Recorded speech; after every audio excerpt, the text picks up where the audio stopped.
For decades, scientists and engineers have dreamed of building robots that mimic real-life creatures. Today I'm turning that dream into reality. By following 3 simple steps, I will be making a robot bear. This project might be the most complex design I have ever made, and it will test all of my skills. And there is this small problem that I have actually no idea on how to do any of this. But I have a good idea on where I should start. I should start from modeling the bear. And modeling the bear is surprisingly tricky. I have close to 0 artistic experience, so it might take a while to get a decent looking bear. I first tried to model the bear based on my memories, and I quickly found out I don't have a clear vision on how a bear should even look. My best modeling attempts only resulted in the model looking something made out of pine cones and sticks. It was time to start studying the bears. I also found it quite helpful on looking on how people draw bears. And I figured out maybe it's better to try to draw a bear myself before trying to model one. When I simplified the design to simple shapes, the bear started looking better and better. And soon after that I had improvements in my modeling. I managed to make a model that looks like a bear and a turtle, which should be an improvement over the pinecone bear. After doing a couple more adjustments, it was time to 3D print the first bear models. This is what the models look like when a non-professional tries to make a bear. I think they look pretty nice. This was just a base test to see if I could actually model this and how would it look. Overall, not too bad for about 1 or 2 days of work. Then it was time to move on to make the bear move. And I plan to do that using this small 6-volt motor. Obviously the model will need more refining, but when I don't have a clear plan, I just try to solve these problems step by step and then combine them into a single solution. And this project has tons of these small problems that I will have to solve. I only have 1.5 volt batteries, so I made a makeshift solution. And it works perfectly well for this testing phase. I plan on refining the battery design once I'm done with the testing phase. By now you might be wondering, how will the bear even move? This doesn't look like a bear at all. And that is totally correct. I first want to build a mechanical timer so I can start and stop the bear robot in a controlled manner.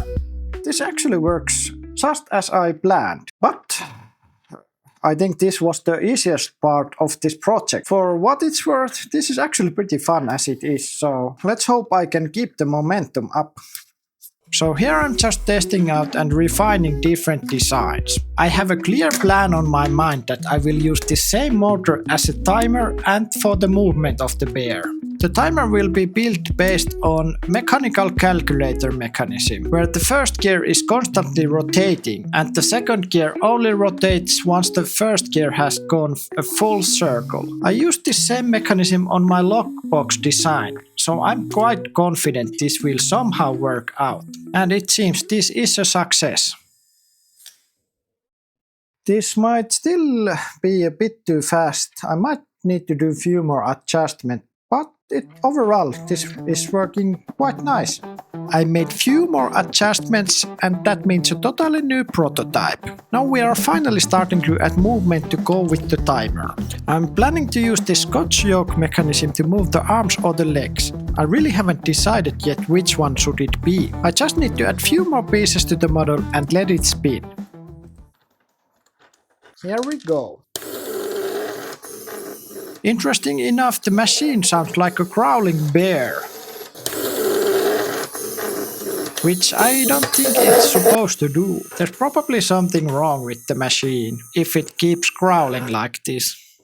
The noise is quite bad, I have to say, but maybe I can do something about this. It's not a bad start.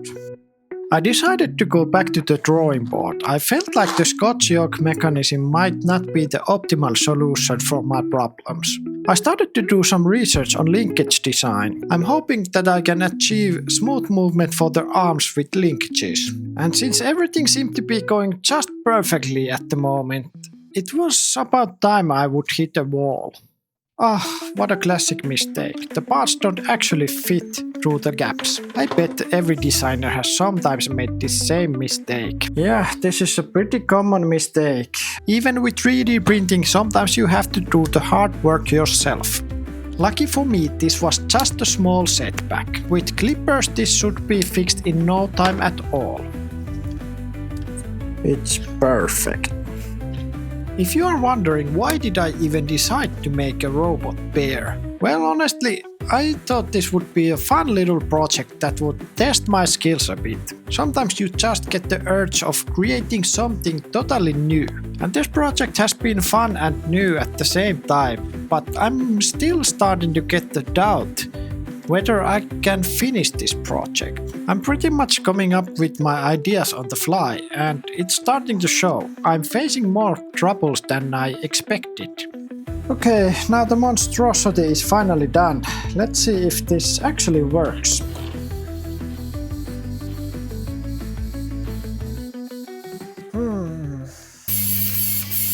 There appears to be some slight issues.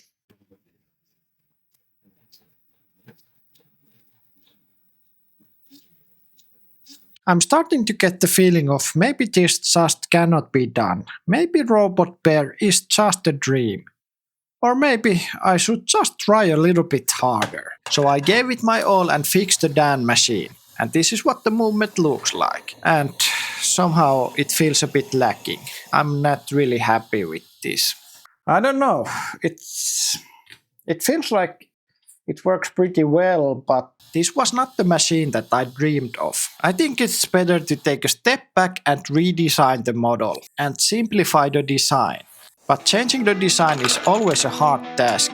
It usually takes lots of trial and error to fix your bad choices. But I think I finally got this design right. Here is the perfect version of the model. Simplifying the model resulted in much better movement, and now it's finally starting to look like I envisioned. Finally, the movement is exactly like I wanted, and the solution was surprisingly simple, but it's hard to get a hang of these things when you have no idea on what you are doing. Anyway, now I just need to make the model and attach it somehow to this mechanism. So I would say I'm about halfway there. It was finally time to move back to the bear design. Now I should have a pretty good idea on how bears look, and all I need to do is execute on that vision. I tried to keep the movement mechanism as small as possible so it could fit inside the bear. In the end, I think the bear will be quite big, but within the printing limits that I have. Finally, I think the model is ready to print. I tried to go for a bit of realistic and bit of cartoony look. Obviously, I'm not skilled enough to do a realistic bear, but I'm pretty happy on how it looks in Blender. Let's see how it turns out when I actually print this thing. I printed out a couple of heads, claws and legs to go along with the smaller bears. I think the design is slowly getting there. It's starting to look more and more like a bear. While these small models were kind of adorable, I think this bigger model looks more like a bear. Well, let's see if I can actually make this model move. And honestly, I have no idea if this bear will even move. As I said earlier, I'm pretty much making the solutions as I go. And I'm really hoping the small motor has enough power to move this. When you say it out loud, it sounds pretty stupid, but I'm basically relying on luck and hope. I'm hoping this motor has enough power to move the bear, and if I'm lucky, it does have enough power. On hindsight, maybe it would be better to test these things out before committing to such a big design. Anyway, it's time to finish the assembly and see how it works. I mainly use 3mm bolts to attach the parts together. It's not really optimal solution for attaching gears, but it will probably be good enough. I also designed a couple more linkages so I could attach the arms to the mechanism. And more complex usually means more problems, and this case was no exception. It appears I still have some problems with my calculations. There is not enough room for this mechanism to move, so I will have to do some adjustments and come back to this. Well, this was going too well after all. This is what happens when you just rely on luck. But few fixes later, this was working.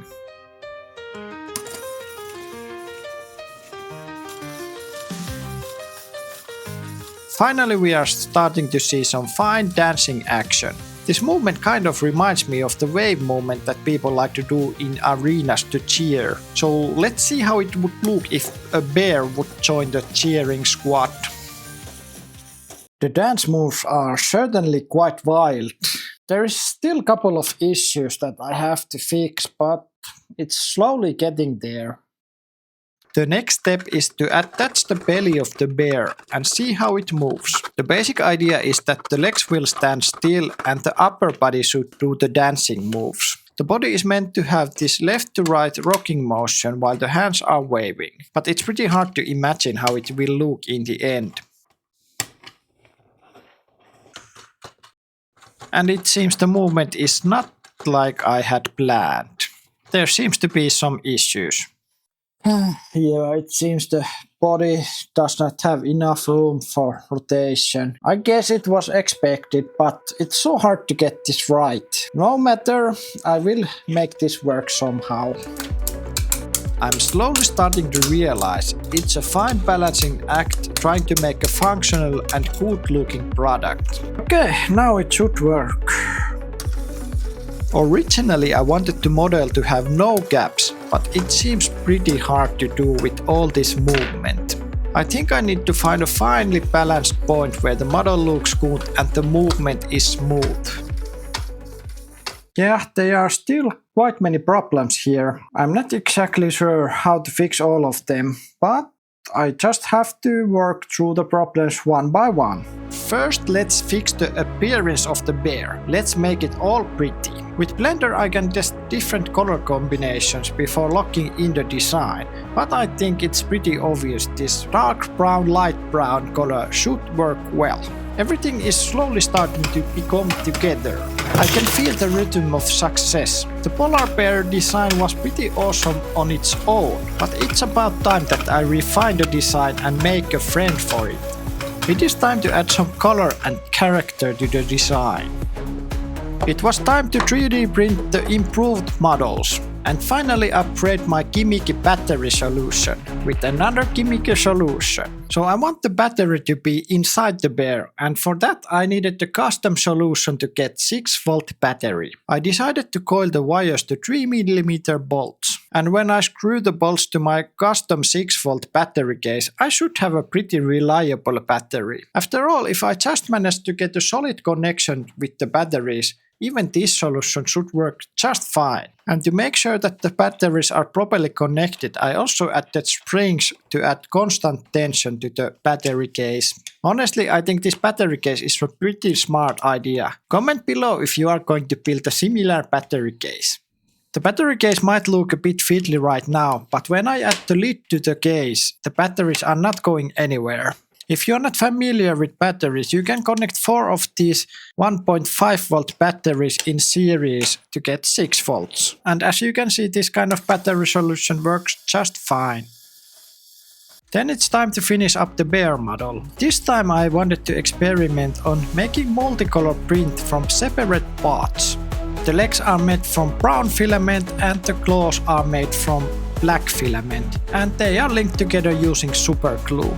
You can see some small print defects on the legs, which I think could be improved if I were to optimize the modeling. When you are modeling organic shapes, the print orientation becomes really important. I think I could improve the model quality even further if I were to split this in smaller parts and then glue them with super glue. And I'm also a bit surprised that not many people seem to be printing models separately and then gluing them together, since it would most often result in better quality. And I'm not really sure should I be talking about quality when my bear looks something like, well, it looks sort of like a bear, I guess. I usually become so biased on my own creations that it's really hard to say if this looks good or not.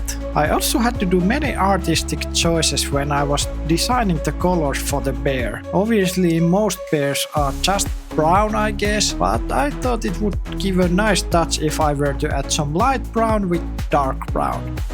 I also did think about coloring the eyes in a few different colors, but it would be probably quite a hassle to get realistic eyes, so with my limited skills I decided just to go with black eyes. The light brown panels that I'm attaching to the bear are around 1 mm thick, so they are really fragile, but overall it was really easy to do this kind of panel coloring. Now that the coloring of the bear is done, I can move on to the assembling this robot bear. I use some zip ties to make the wire management a bit more pretty, and then I can mount the battery and the movement mechanism into the bear legs. Rest of the assembly is pretty much the same as seen before. I also have refined multiple different parts, so I think the movement should be a little bit better than before. This model really has it all. It has the looks and functionality. And this has to be one of my favorite projects to the date, which is interesting in a way since everything you see in the social media tends to be really refined, but my models tend to be a bit rough. Nothing in life is perfect, so does my model need to be perfect? I don't think so. And with that, the model is finally ready for the grand reveal.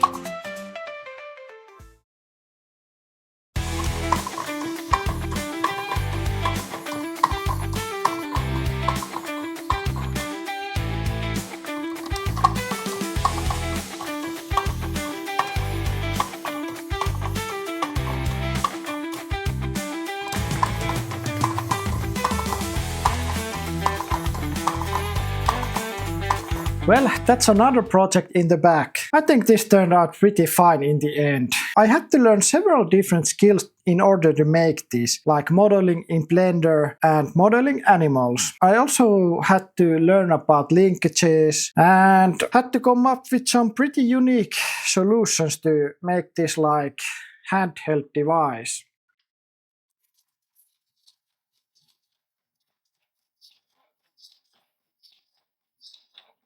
What do you think? Was this a successful project or not? That's it for now. Bye!